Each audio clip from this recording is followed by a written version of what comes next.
व्याख्या। निजताधिकार के प्रणेता भगवान गणेश मुरलीधर वैष्णव। गणपति हिंदू धर्म एवं संस्कृति के अति विशिष्ट देव हैं। वे केवल रिद्धि सिद्धि, शुभ लाभ और बुद्धि के स्वामी ही नहीं अपितु अतुल बलशाली, विघ्न विनाशक, विघ्नेश्वर, वाणी संयमी, नारी गरिमा, नारी शक्ति और उसकी निजता, प्राइवेसी व स्वतंत्रताधिकार के दिव्य प्रतीक हैं। कथा है कि कैलाश पर्वत पर स्थित अपने निवास पर देवी पार्वती स्नान कर रही थी। बाहर पहरेदारी पर तैनात नंदी को उन्होंने निर्देश दे रखा था कि फिलहाल किसी को अंदर न आने दें।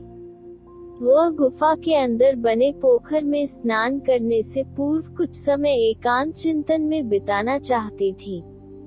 उसमें उसे किसी प्रकार का व्यवधान पसंद नहीं था। इस बीच भगवान शिव आ गए।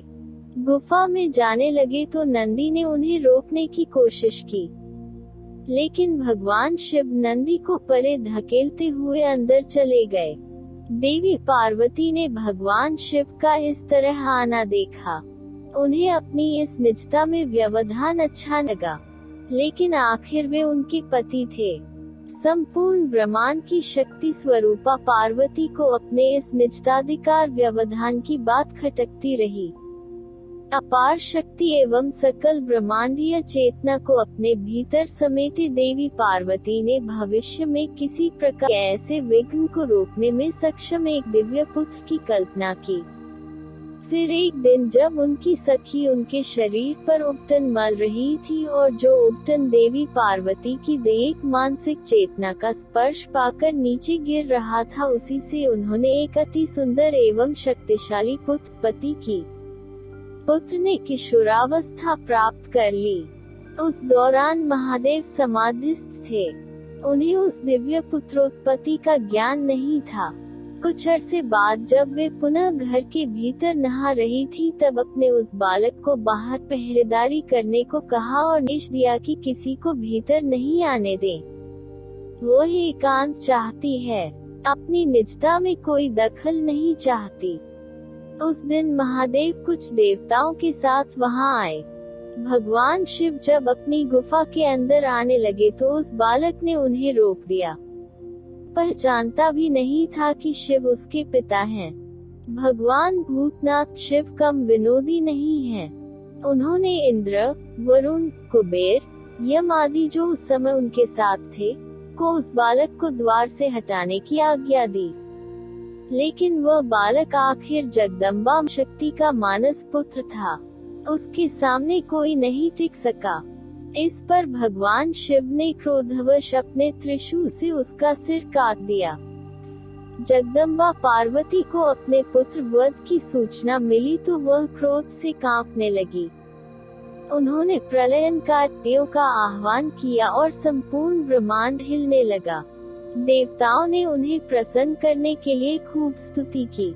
आखिर करुणामयी देवी पार्वती इस शर्त पर अपनी उन शक्तियों को समेटने के लिए राजी हुई कि उनके पुत्र को जीवित किया जाए और उसे प्रथम पूज्य देव मान हुए सभी देव अपनी अपनी दिव्य शक्तियां उसमें संचारित करें।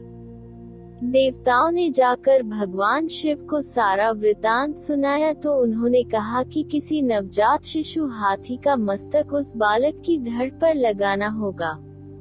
आनंद फानन में देवताओं को गजराज का नव शिशु मिला। वो एक शापित हस्ती शिशु था जिसने अपने शाप से मुक्ति के लिए स्वयं को उस बलिदान के लिए प्रस्तुत किया। उसी का सिर काटकर उस बालक की धड़ पर लगाया गया, जिससे वह बालक गजानन कहलाए। यह पुराण काल का दूसरा प्रत्यारोपण शल्य क्रिया का प्रसंग था। पहला वह था जब शिव ने अपनी पत्नी सती को यज्ञाग्नि में जलकर भस्म होने को बाध्य करने वाले अपने ससुर का सिर काट दिया। फिर ब्रह्मा विष्णु सहित अन्य देवों के भारी अनुनय विनय पर दक्ष के सिर पर बकरे के प्रत्यारोपण किया गया। इस प्रकार पार्वती के आदेशानुसार शिव सहित सभी देवों ने उस बालक में अपनी दिव्य शक्तियां संचारित की। आधुनिक संदर्भ को देखें तो भारतीय संविधान में जीवन के मौलिक अधिकार में निजता के अधिकार की भी मौलिक अधिकार के रूप में मान्यता दी गई है। यह ऐतिहासिक निर्णय उच्च न्यायालय के सेवानिवृत्त न्यायाधीश पुत्तास्वामी द्वारा आधार कार्ड की अनिवार्यता को निजता हनन के तर्क पर चुनौती देते हुए सर्वोच्च न्यायालय में जो याचिका प्रस्तुत की वहां 9 जजेज की फुल बेंच याचिका को 2017 में सभी जजेज ने स्वीकार की। उन्होंने एक स्वर में निजता के अधिकार को संविधान के अनुच्छेद 21 के अंतर्गत जीवन के मौलिक अधिकार का ही अभिन्न अंग माना। इस प्रकार कहा जा सकता है कि एक पत्नी को अपने पति विरुद्ध भी अपनी निजता का अधिकार अर्थात right to privacy even against her husband को पुराण काल में पहली बार स्थापित करने वाले गणपति ही थे। भगवान गणेश ने अपने प्राण रहते माता पार्वती के निजताधिकार की रक्षा की। वे पुनर्जीवन प्राप्त कर विघ्न विनाशक प्रथम पूज्य नित्य देव गणाध्यक्ष गणपति कहलाए। अपने बड़े भाई कार्तिकेय के साथ संग्राम में उनका एक दांत टूट गया था, इसलिए श्री गणेश एक दंत भी कहलाए। भारतीय संस्कृति में शुभ काल से पूर्व उन्हीं का स्मरण वस्तुतः आवश्यक मानी जाती है। आखिर शुभ लाभ स्वयं उन्हीं के पुत्र जो हैं। उनके कार्यों और गुणों में मनुष्य समाज को अनुकरण करने के लिए अनेक प्रतीक मौजूद हैं। पृथ्वी की परिक्रमा पहले कौन करे, इसके लिए उन्होंने माता पिता शिव पार्वती की परिक्रमा कर यह प्रतियोगिता जीतकर अपने बुद्धि कौशल का परिचय दिया। वे कम बोलते हैं, ध्यान से सुनते हैं, दूसरों का भला करने में तत्पर रहते हैं। ये गुण हमारे लिए अनुकरणीय हैं।